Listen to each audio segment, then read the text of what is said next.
Bulletin में सबसे पहले आपको बताएं, सुप्रीम कोर्ट ने सोशल मीडिया पर काबिल एतराज मवाद का नोटिस ले लिया। यूट्यूब पर कोई चाचा तो कोई मामा बनकर बैठ जाता है। फौज, अदलिया और हुकूमत के खिलाफ लोगों को उकसाया जाता है। क्या FIA और PTA ने देखा है यूट्यूब पर क्या हो रहा है? फिरका वाराना केस के मुल्जिम शौकत अली की जमानत के मुकदमे में सुप्रीम कोर्ट की जानिब से ये रिमार्क्स दिए गए। वजारत खारिजा और अटॉर्नी जनरल को नोटिस जारी कर दिया गया। रिमार्क्स दिए कि यूट्यूब और सोशल मीडिया पर जजेस को शर्मिंदा किया जाता है। हम तहम्मुल का मुजाहिरा कर रहे हैं। आखिर इसका इख्तिताम तो होना है। अदालत की कारकर्दगी और फैसलों पर आवाम को बात करने का हक है। कहा, निजी जिंदगी का हक भी हमें आइन देता है। कई ममालिक में यूट्यूब बंद है। अमेरिका और यूरोपीय यूनियन के खिलाफ मवाद यूट्यूब पर डालकर दिखाएं।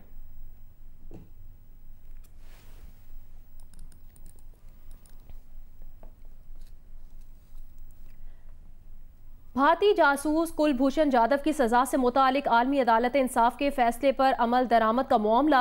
हुकूमत ने कुलभूषण जाधव के लिए कानूनी नुमाइंदा मुकर्रर करने की दरख्वास्त इस्लामाबाद हाई कोर्ट में दायर कर दी। भारतीय जासूस कुलभूषण जाधव की सजा से मुतालिक आलमी अदालत इंसाफ के फैसले पर अमल दरामद का मामला। हुकूमत ने कुलभूषण जाधव के लिए कानूनी नुमाइंदा मुकर्रर करने की दरख्वास्त इस्लामाबाद हाई कोर्ट में दायर कर दी है।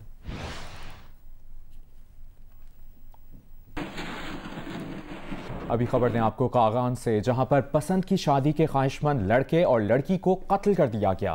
पुलिस के मुताबिक कत्ल का मंसूबा दोनों के वालिदैन ने मिलकर बनाया। लड़की अपने मंगेतर के बजाय कजन से शादी करना चाहती थी। मकतूलीन पर फायरिंग लड़की के मामू ने की। वालिदैन समेत 5 अफराद के खिलाफ मुकदमा दर्ज कर लिया गया।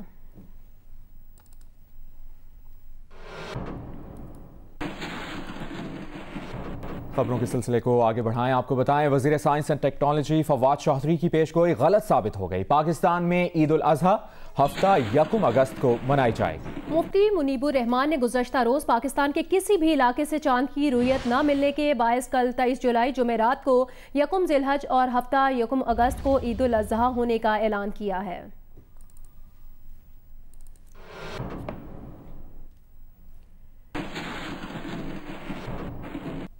विफाकी वजीर फवाद चौधरी कहते हैं, परसों रात को चांद की पैदाइश हो चुकी थी। पुरानी टेक्नोलॉजी से चांद देखना हलाल है तो नई से हराम क्यों? उन्होंने ये बात जियो न्यूज़ के प्रोग्राम जियो पाकिस्तान में गुफ्तगू के दौरान कही। का मामला है ना, किसी को इसके ऊपर कोई दो राय नहीं है कि परसों रात को 10:33 पे चांद की बर्थ हो चुकी है। कल रात चांद 24 घंटे से ज्यादा का था और वो कहते हैं कि कराची में बादल थे तो चूंकि हमें नजर नहीं आया। अब सवाल ये है कि अगर पुरानी टेक्नोलॉजी से देखना हलाल है तो नई टेक्नोलॉजी से हराम क्यों हो जाता है? फिर दूसरी बात यह है कि अगर आपने ये कहते हैं कि टेक्नोलॉजी यूज नहीं करनी तो फिर आप एनक भी यूज नहीं कर सकते, वो भी अच्छा है। क्योंकि ये जो दूरबीन है या सैटेलाइट है, ये हबल है, ये सारे तो अदसों की मॉडर्न शक्लें हैं ना। सैटेलाइट हो गया। अब अगर आप ये कहें कि नहीं, चूंकि हमें अगर हमने नेकेड आई से देखना है फिर तो फ्रैंकली रोज़े हलाल कमेटी 20-22 साल के लड़के लड़कियों पे होनी चाहिए जिनकी 6x6 नजर होगी और वो देखेंगे। आगे बढ़े, खबर दें, इस्लामाबाद से दिन दिहाड़े अगवा किए गए सीनियर सहाफ़ी मतीउल्लाह जान अचानक वापस घर पहुंच गए। मतीउल्लाह जान को गुज़श्ता रोज़ इस्लामाबाद से अगवा किया गया था। उन्हें फतेह जंग के करीब कच्चे के इलाके में छोड़ा गया। सहाफ़ी मतीउल्लाह जान के अगवा का मुकदमा उनके बड़े भाई शाहिद अकबर की मुतैयत में थाना अपारा में दर्ज किया गया था।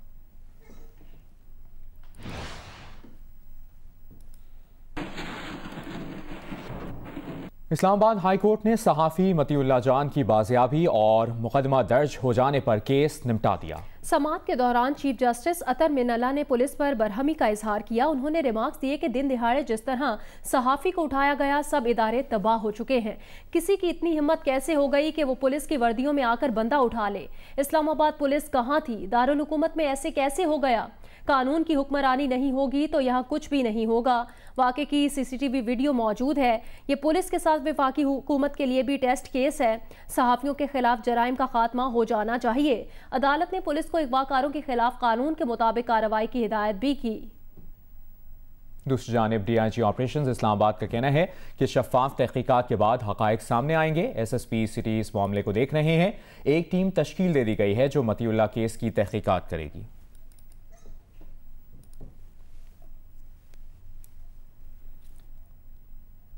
कौमी मालियाती कमीशन की तश्कील के खिलाफ नून लीग के रहनुमा खुर्रम दस्तगीर की दरख्वास्त निपटा दी गई। वफाकी हुकूमत ने कौमी मालियाती कमीशन की तश्कील का नया नोटिफिकेशन पेश कर दिया है।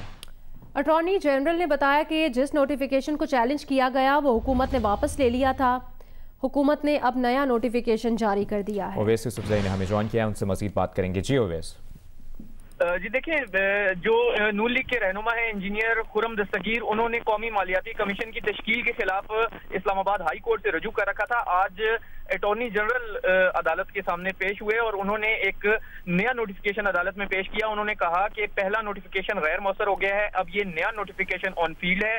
उनका कहना था कि नए नोटिफिकेशन के मुताबिक मुशीर खजाना को कमीशन में शामिल ही नहीं किया गया। अदालत ने ये नया नोटिफिकेशन अदालत में पेश किए जाने के बाद जो दरखास्त है वो निपटा दी है। जो आज अदालत में समाअत हुई उसके दौरान अटॉर्नी जनरल ने यह कहा कि उन्होंने भी पुराने मालियाती कमीशन की तश्कील के नोटिफिकेशन पर एतराज किया था, जिस पर अदालत ने उनकी तारीफ भी की।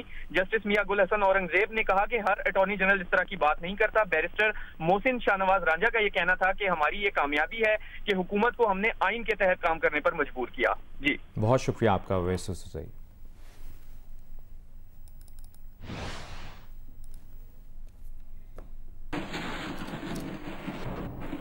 खैबर पख्तूनख्वा पुलिस के गैर कानूनी ड्राइविंग स्कूल्स में बेकायदगियों का इंकशाफ हुआ है। स्कूल में भारी फीस लेकर ड्राइविंग सिखाई जाती है। फीस की रकम सरकारी अकाउंट में जमा कराने की बजाय मुतालिका डिस्ट्रिक्ट पुलिस ऑफिसर अपनी स्वाबदीद पर खर्च करता है। मजीद जानेंगे, सीनियर सहाफ़ी अरशद अजीज मलिक ने हमें ज्वाइन किया है। अरशद, क्या मामला है ये? खैबर पख्तूनख्वा के मुख्तलिफ शहरों में तकरीबन कोई 11 स्कूल जो हैं वो काम कर रहे हैं। 2013 से कबल एक स्कूल था पेशावर में, जबकि 2013 में तहरीक इंसाफ हुकूमत में इसको सूबे के तकरीबन 10 शहरों तक इसको फैला दिया गया। अब इसमें दिलचस्प बात यह है कि इसके लिए ना कोई कानून साजी की गई और ना ही कोई रूल्स बनाए गए। हर स्कूल ने अपनी फीस मुकर्रर की जो 3,000 से 3,500 से लेकर 10,000 तक थी। और जहाँ न ही किसी स्कूल का कोई अकाउंट था जहाँ ये रकम जमा होती। तो इस हवाले से जब हमने आईजी साहब को बताया और सूरत हाल, उनको भी अंदाजा हुआ कि ये तो इलीगल स्कूल काम कर रहे हैं, ना इसका कोई ऑडिट हुआ है।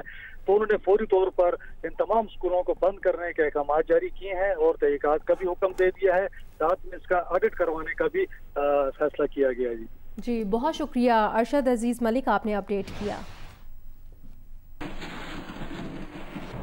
कराची में बानिए पाकिस्तान कायदे आज़म मोहम्मद अली जिन्नाह की दरसगाह में माली बेज़ाब्तियाँ सामने आई हैं। सिंध मदरसतुल इस्लाम यूनिवर्सिटी के सेनेटर खान ने अपने ही वाइस चांसलर के खिलाफ तहकीकात का मुतालबा कर दिया है। ये मामला क्या है जानते हैं जियो न्यूज़ के नुमाइंदे कसीम सईद से। कसीम, बताइएगा क्या डिटेल्स हैं? जी, वज़ीर आला सिंध मुराद अली शाह को खत लिखा गया है सिंध मदरसतुल इस्लाम यूनिवर्सिटी के सेनेट अरकान की जानिब से, जिसमें अपने ही वाइस चांसलर के खिलाफ तहकीकात का मुतालबा किया गया। उस खत का मतन यह है कि 2018 में वाइस चांसलर मोहम्मद अली शेख ने DHA गोल्फ क्लब की मेंबरशिप यूनिवर्सिटी के नाम पर हासिल की।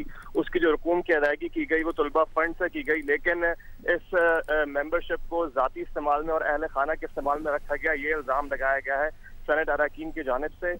न सिर्फ ये खत भेजा गया वज़ीर आला सिंध को, बल्कि उस खत के साथ उस चेक की कॉपी भी मुंसलिक की गई है जिसके जरिए रकूम की अदायगी की गई थी। जब हमने इस बारे में यूनिवर्सिटी इंतजामिया से मौक़िफ़ जानने की कोशिश की तो उनके तर्जुमान का कहना था कि जो DHA गोल्फ क्लब की मेंबरशिप है उसको कॉन्वोकेशन के लिए और जो बैरून ममालिक से गेस्ट आते थे, मेहमान आते थे सेमिनार्स के लिए, उनको शाइया देने के लिए इस्तेमाल किया जाता रहा है। माली बेज़ाब्तियाँ सामने आई हैं और अपने ही वाइस चांसलर के खिलाफ तहकीकात का मुतालबा किया गया है। कसीम सईद, आपने अपडेट किया, शुक्रिया।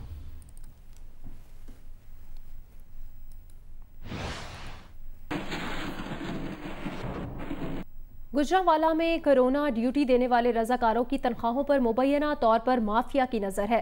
3-3 हज़ार रुपए कमीशन मांगा जाने लगा। एहतजाज किया तो ईद पर तनख्वाहों की अदायगी रोक दी गई। रिपोर्ट करेंगे राना अंसर। गुजरांवाला में कोरोना SOPs पर अमल दरामद करवाने के लिए सिविल डिफेंस के 500 से जायद रजाकार भी पुलिस के शाना बशाना काम करते रहे। तनख्वाहें मिलने की बारी आई तो सिविल डिफेंस अफसरान ने अपनी जेब गर्म करने के लिए तनख्वाह पर कटौती लगा दी। गैर कानूनी कटौती पर रजाकारों ने एहतजाज किया तो तनख्वाह की अदायगी रोक दी गई। जियो न्यूज से गुफ्तगू करते हुए रजाकारों ने कहा कि गुज़िश्ता माह की तनख्वाहों से 5 रोज की कटौती हुई और अब 3000 रुपए कमीशन लिया जा रहा है। इन्होंने बोला अब 13 लड़के जो हैं वो 1,05,014 रुपए तकसीम कर लें और 37,505 रुपए इधर सिविल डिफेंस दफ्तर में आके पेश कर दें। ये कह रहे हैं कि 3000 रुपया जो आपकी सैलरी में उसमें से हमें दें। हमने तो अपना हक लेना है, हमने ड्यूटी की है, धूप में खड़े होके क्यों हम दें। एडिशनल चीफ वार्डन का कहना है कि रजाकार दरख्वास्त दें तो तनख्वाहों से कटौती के मामला की इंक्वायरी की जाएगी। मैं एडिशनल चीफ वार्डन हूँ तो मेरे पास कोई दरख्वास्त लेकर आएगा तो मैं इंक्वायरी करूँगा, पूरा इनको साथ दूंगा। रजाकारों का कहना है कि कोरोना के खिलाफ फ्रंट लाइन पर काम करने के बावजूद तनख्वाहों में ताखीर और फिर गैर कानूनी कटौतियां शर्मनाक फेल है। वजीर आला पंजाब मुलव्वस अफसरान के खिलाफ कार्रवाई को यकीनी बनाएं। राना अंसर, जियो न्यूज़, गुजरांवाला।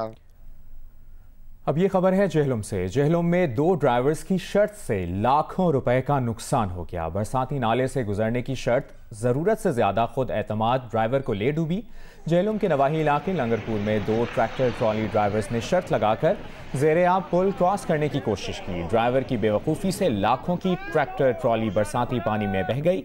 बारिश से बरसाती नाले पर कायम पुल ज़ेरे-आब आ गया था। और रेस्क्यू ने फोन करो, रेस्क्यू ने फोन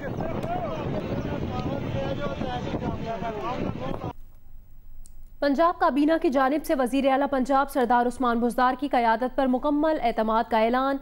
वजीर इत्तलात पंजाब फयाजुल हसन चौहान और वजीर कानून की तजवीज़ की तमाम काबीना अराकीन ने हिमायत की है। फयाजुल हसन चौहान ने कहा, पाकिस्तान मुस्लिम लीग काफ की जानिब से वजीर मादनियात अम्मार यासिर ने तजवीज़ की भरपूर हिमायत की है। वजीर आला पंजाब सरदार उस्मान बुज़दार को वजीर आज़म इमरान खान, पंजाब काबीना और अवाम का मुकम्मल एतमाद हासिल है। फयाजुल हसन चौहान ने कहा, पंजाब के वजीर आला सरदार उस्मान बुज़दार ही रहेंगे। शहर में लोड शेडिंग के दौरानिये में एक बार फिर से इजाफा हो गया है कि इलेक्ट्रिक को मजीद 150 मेगावाट की कमी का सामना है। लोड शेडिंग की क्या सूरत हाल है, ये बताएंगी नुमाइंदा जियो न्यूज़ सनोविया चौधरी।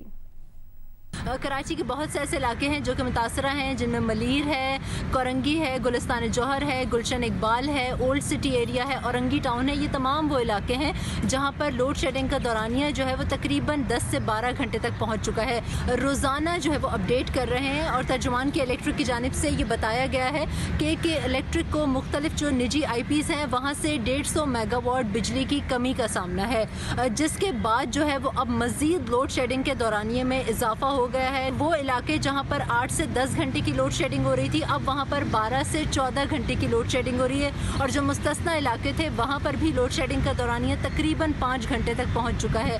लोग बहुत ज़्यादा परेशान है क्योंकि गुज़श्ता चंद रोज़ से कराची का मौसम भी बेहतर हुआ है और जो बिजली की तलब थी उसमें भी कमी वाक़ हुई है, लेकिन जो लोड शेडिंग का दौरानिया है वो अब तक जो है वो कम नहीं हो सका है। जी बराह रास्त आपके लिए चलेंगे इस्लामाबाद। मुस्लिम लीग नून के रहनुमा खुरम दस्तगीर इस वक्त मीडिया से गुफ्तगू कर रहे हैं। अल्लाह ताला के हजूर सरबसजूद हैं। मैं ख़ास तौर पे यहाँ अप्रिशिएट करना चाहता हूँ कि मैं तो एक दरख्वास्त गुजार था, लेकिन बतौर वकील मेरे कौमी असम्बली में रफ़ीक कार हैं, कॉलीग हैं बैरिस्टर मोहसिन शाहनवाज़, उन्होंने भी हमारी मदद की, उमर गिलानी साहब ने भी और उस्मान राजा साहब ने भी। ये तीनों वकला ने बड़ी तनदही से ये केस प्लीड किया, जिसके नतीजे में आज पाकिस्तान के जो सूबे हैं बड़े या छोटे, उनमें रहने वालों के जो मालियाती आइनी हकूक़ हैं उनको एक तहफ़्फ़ुज़ मिला है। और अगर दोबारा इस हुकूमत ने कोशिश की तो मुस्लिम लीग नून एक दफ़ा फिर अपने भाइयों और बहनों के लिए जो चारों सूबों में रहते हैं उनके हकूक़ के लिए हम दोबारा खड़े हैं और खड़े रहेंगे। मोहसिन, आपने कुछ कहना था?